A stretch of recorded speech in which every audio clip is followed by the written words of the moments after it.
അസ്സലാമു അലൈക്കും വറഹ്മത്തുള്ളാഹി വബറകാതുഹു. ഖുർആൻ പഠനം സൂറത്തുൽ മുൽക്ക് 17-ാമത്തെ സൂക്തം. ബിസ്മില്ലാഹിർ റഹ്മാനിർ റഹീം. അൽഹംദുലില്ലാഹി റബ്ബിൽ ആലമീൻ. അസ്സലാത്തു വസ്സലാമു അലാ റസൂലിഹിൽ അമീൻ വഅലാ ആലിഹി വസഹ്ബിഹി അജ്മഈൻ. അതല്ല അമിൻതും, നിങ്ങൾ നിർഭയരാണോ? മംഫിസ് സമായി, ആകാശത്തുള്ളവനെ പറ്റി. അയുർസില, അവൻ അയക്കുന്നത്, അലൈക്കും നിങ്ങളുടെ മേൽ, ഹാസിബൻ ചെരൽക്കാറ്റിനെ. ഫസതഅലമൂന, അപ്പോൾ നിങ്ങൾ വഴിയെ അറിയും, കൈഫ എങ്ങനെയുണ്ടായിരുന്നു, നദീർ എൻ്റെ താക്കീത് എന്ന്. ആകാശത്തുള്ളവൻ ഭൂമിയിൽ നിങ്ങളെ ആഴ്ത്തിക്കളയുകയും ഭൂമി വിറകൊള്ളുകയും ചെയ്യുന്നതിനെക്കുറിച്ച് നിങ്ങൾ നിർഭയരാണോ എന്ന് ചോദിച്ച ശേഷം അള്ളാഹു ചോദിക്കുന്നത്, അവൻ നിങ്ങളുടെ മേൽ ചരൽക്കാറ്റ് അയക്കുന്നതിനെക്കുറിച്ച് നിങ്ങൾക്ക് ഭയമില്ലേ എന്നതാണ്. ഭൂമിയിൽ നിന്നുള്ള ശിക്ഷയെക്കുറിച്ച് സൂചിപ്പിച്ച ശേഷം ആകാശത്ത് നിന്നുള്ള കടുത്ത ശിക്ഷയെക്കുറിച്ചാണ് ഈ ആയത്ത് സൂചിപ്പിക്കുന്നത്. ലൂത്ത് നബി അലൈഹി ഇസ്ലാമിൻ്റെ ജനതയുടെ മേലുണ്ടായതുപോലുള്ള കല്ലുകൾ വർഷിക്കുന്ന ശക്തമായ കാറ്റ്, കൊടുങ്കാറ്റ്, അതെല്ലാം സംഭവിക്കാം. ഭൂമിക്കടിയിൽ നിന്നുള്ള ശിക്ഷ ഭൂകമ്പം പോലെ തന്നെ ആകാശത്ത് നിന്നുള്ള ശിക്ഷയും അതിഭയാനകമാണ്. പ്രകൃതി പൂർണ്ണമായും അള്ളാഹുവിൻ്റെ കയ്യിലാണ്. അതിൻ്റെ എല്ലാ മാറ്റങ്ങളും അവൻ്റെ നിയന്ത്രണത്തിലാണ്. മനുഷ്യർ സുരക്ഷിതരാണ് എന്ന് വിചാരിക്കുന്ന ഇടങ്ങളിൽ പോലും അള്ളാഹുവിൻ്റെ കൽപ്പനയുണ്ടായാൽ വലിയ ശിക്ഷയിറങ്ങുകയും സുരക്ഷിതത്വം അരക്ഷിതത്വമായി മാറുകയും ചെയ്യും. 16-ാം സൂക്തവും 17-ാം സൂക്തവും രണ്ട് തരം ശിക്ഷയെക്കുറിച്ചുള്ള മുന്നറിയിപ്പാണ്.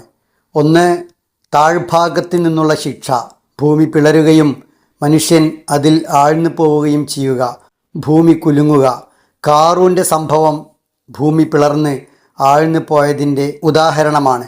ഭൂമി ശാന്തമാണ് എന്ന് നാം കരുതുന്നുവെങ്കിലും അള്ളാഹുവിൻ്റെ ഒരു കൽപ്പനയുണ്ടെങ്കിൽ അത് പ്രക്ഷുബ്ധമാകാൻ നിമിഷങ്ങൾ വേണ്ടതില്ല. മേൽഭാഗത്ത് നിന്നുള്ള ശിക്ഷയാണ് മറ്റൊന്ന്. ആകാശത്ത് നിന്ന് കല്ലുകൾ വർഷിക്കുന്ന കാറ്റ്, കന്മഴ ഉണ്ടാകാം.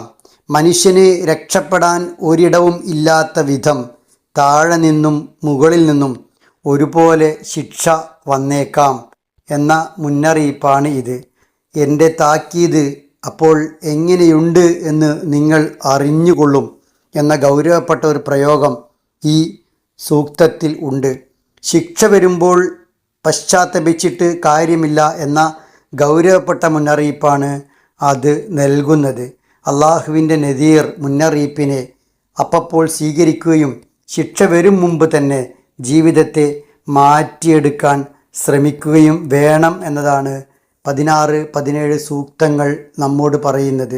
മനുഷ്യൻ എത്ര വലിയ സാങ്കേതിക വിദ്യ നേടിയിട്ടുണ്ടെങ്കിലും ഒരു ചെറിയ ഭൂകമ്പത്തെയോ പ്രകൃതിക്ഷോഭത്തെയോ ഭൂമിക്ക് താഴെ നിന്നോ മുകളിൽ നിന്നോ ഉള്ള ഒരു പ്രകൃതി മാറ്റത്തെയോ തടയാൻ കഴിയുകയില്ല. ശിക്ഷ വരും മുമ്പ് അള്ളാഹുവിലേക്ക് മടങ്ങുക എന്നത് മാത്രമാണ് മനുഷ്യന് ചെയ്യാനുള്ളത്. കടുത്ത ശിക്ഷയാണ് ഹാസിബ്, ചരൽക്കാറ്റ് എന്നത്. ശക്തമായ കൊടുങ്കാറ്റടിക്കുകയും അതോടൊപ്പം ആകാശത്ത് നിന്ന് കല്ലുകൾ വർഷിക്കുകയും ചെയ്യുന്ന അവസ്ഥയിൽ മനുഷ്യൻ തീരെ നിസ്സഹായനായി പോകും. ശിക്ഷയുടെ രണ്ട് ദിശകൾ, ഒന്ന് ഭൂമിക്ക് താഴെ നിന്ന്, മറ്റൊന്ന് മുകളിൽ നിന്ന്. ഇത് രണ്ടും പറയുന്നതിലൂടെ അള്ളാഹുവിന് ഏത് വിധേനയും നിങ്ങളെ പരീക്ഷിക്കാൻ കഴിയും.